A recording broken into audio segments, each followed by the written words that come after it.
At RDC 2024, a teaser video was shown for an unnamed Halloween event that would take place around late October. Many people speculated, some jokingly, that this event would be called The Haunting or The Haunt, and to their surprise, the latter of which became the event name. However, perhaps it's not as surprising as the fact that on October 8th, more than 2 weeks before the event started, Xbox leaked the date and a graphic of the event. The Haunt was revealed to take place from October 24th to November 1st, but it was unknown how the event would be styled. Would it be another dev hunt that the community had gotten so sick of? Anyway, this leak didn't seem to stir the pot, and either because of the leak or the minimal hype surrounding it, Roblox dropped its first official trailer for the event the next day to decent fanfare. After a few more trailers, the Headless Horseman's involvement in the event, and the creation of a game page, everything was set for the Haunt, an event that would hopefully be better than what the community had previously received. Unfortunately, an announcement was made on the 21st, only 3 days before the event would kick off. This announcement completely changed the tides of the event, changing many people's perceptions of it. Up until this point, people had no idea if the event would be a dev hunt just like the 3 previous new events. However, there was some anticipation that Roblox would try to switch things up,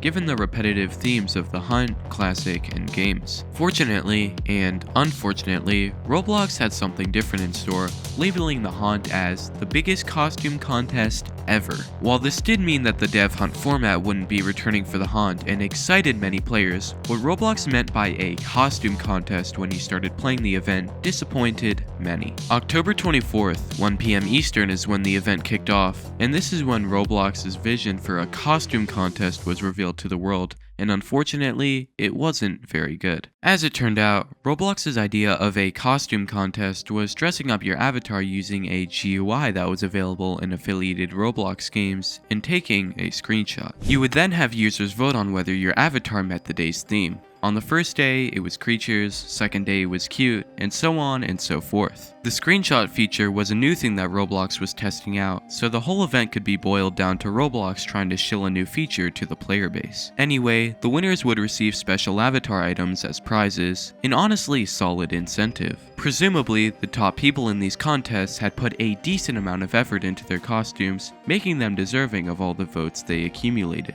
Unfortunately, people used this as an opportunity to upload pictures of random Roblox monsters or title screens, which people would for some reason vote for despite the clear lack of effort. This theme would continue throughout the event, showing that Roblox's anticipations were vastly different than what the community did. Is it funny? Yeah, but if you consider the fact that there were people who made stunning outfits and were outvoted by thousands all because of Screech, the whole situation is a bit sad. Even if Roblox fixed the issue of people passing off monsters in other Roblox games as their avatars, the whole thing would amount to a popularity contest no matter what. So unfortunately, the Haunt suffers from the same thing that most of the other events have, having the main part of their event suck. But that's okay, as the other parts of this event aren't even that bad. The reason they aren't bad is because the other parts of this event don't even exist, as the costume party is the only thing you can do in this event. Sure, there are avatar items that you can get from this event, but the requirement for these items is to vote on the best avatar. Outside of these items, there's not much to do. There are games involved in this event, but they really only serve as ways to customize your avatar for the contest. This left creating a costume or voting on one the only progressive things to do in this event, and even with the lack of substance, they still botched their main thing. What's even worse is the fact that out of the 22 games involved in this event, some were prepared to add something new to their game per the event. One of these games was Pressure, which had a whole game mode ready for this event. When Roblox told them that they needed to scrap it and replace it with something minimal for a boring costume contest, they did, but begrudgingly. The devs explained in a dedicated event area the whole concept they had for the event, making a whole raveyard that was only used for nothing, as they touched on in the last line. We made the entire raveyard for nothing.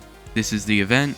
Sorry. This alleged that Roblox had gone out of its way to turn down actual effort put into the event games. This is pretty funny considering that the thing the previous events needed the most was for the games involved to put effort into their quests, and here was Roblox discouraging actual effort and intent. If it wasn't already bad, it appeared that Roblox didn't like Pressure's message and maybe felt it rebelled against them, and the message soon disappeared. It's not confirmed if the Pressure devs decided to remove it on their accords or if Roblox forced them to, so I'll let you you judge based on your trust in Roblox, and I'll let you know mine is pretty low. Anyway, it's time for the moment you've all been waiting for, as we'll now discuss the perception of this event. Seeing as the event had no depth to it, it wouldn't take long for people to complete what they saw as the entirety of the event, and reception would pour in, almost all negative. People were quick to realize that the event was a glorified, scuffed Halloween costume contest, but the community did not hold back, calling out Roblox's lack of vision and depth for the event. While we're at it, some people appreciated the map involved in this event, which was pretty cool, as well as the fact that Roblox tried stepping out of their comfort zone by removing the death hunt aspect. However, these were the only positives involved in this event,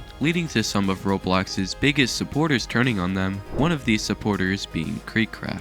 Creekcraft was very excited going into the event, excited about the whole idea of a Halloween event and a costume contest, which he expressed in a long-form video and 2 tweets. When the event came out, he did a 4-hour live stream, less than 2 hours of which was spent on the event. When he finished everything that had to do with the event, like playing some of the games involved, he expressed his thoughts on it, and they weren't good. Creek would go on a 10-minute ramble about everything he disliked about the event, often at a loss for words, but overall calling the event disappointing and underwhelming. As per usual, he would then upload another rant to Twitter about the event, repeating points but coming to the clear conclusion that there wasn't much to do. While I'm not 100% sure if Creek disliked this event more than the games, he would make a third response about the event on his channel, which is funny considering he was hyping up the event the day before. Due to being this vocal about how bad the event was, I think it's safe to assume that Creek disliked this event more than the games. One of the factors I use to determine how much the general community dislikes events is by examining the like ratio of the event games, as this would give a rough idea of their perception. The Haunt games like rating spiked down from around 90% to 76% on the first day, and it plunged dangerously close to below 70% as the event continued. The event game plummeted below this number as the event concluded. Luckily, when reception is this bad early on, it's easy to redeem yourself, but Roblox didn't have much in store for the next few days, and the event game saw a very tiny perception uprise after a few days. Some new avatar item releases would be scattered throughout the next few days, the announcement of a Headless Horseman boss fight, and new add-ons to the Haunt Hub. Criticisms would still pour in about the event for different reasons, such as the event being a broken mess at times, and Roblox doing nothing to fix the avatar contests. These further criticisms prove that no matter what Roblox did, they were never going to live down the embarrassment this event caused. It didn't matter if there was lore or any deep meaning to the event, it was entirely disregarded due to first impressions. Oh well, at least there's the boss battle that has a requirement to play, but it turns out that there is no requirement because the game gives you the required shards needed to participate. Like what? Also, it was revealed that the exclusive prizes you would receive for the costume contest were given out to many people, some of whom didn't get anywhere near the votes required to place. So not only was the Haunt a mess off the bat, but it was later revealed to be a broken mess as well. But luckily, Roblox still had one trick up their sleeve: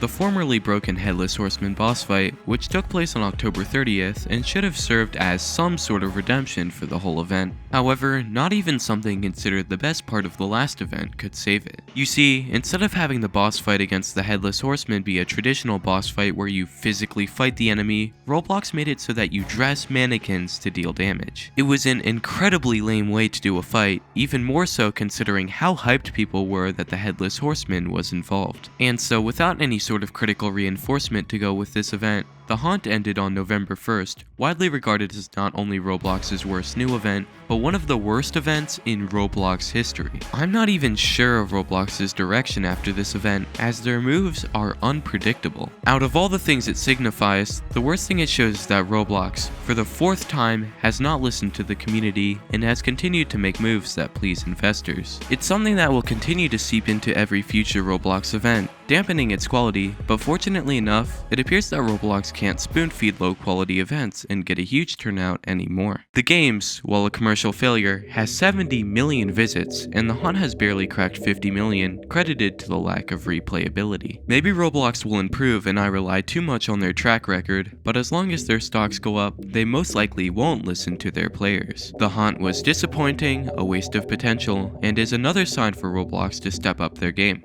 That's all there really is to say. Thank you guys for watching, like and subscribe if you thought this was good content, and let's hope Roblox will make an event that can be considered at least acceptable by players.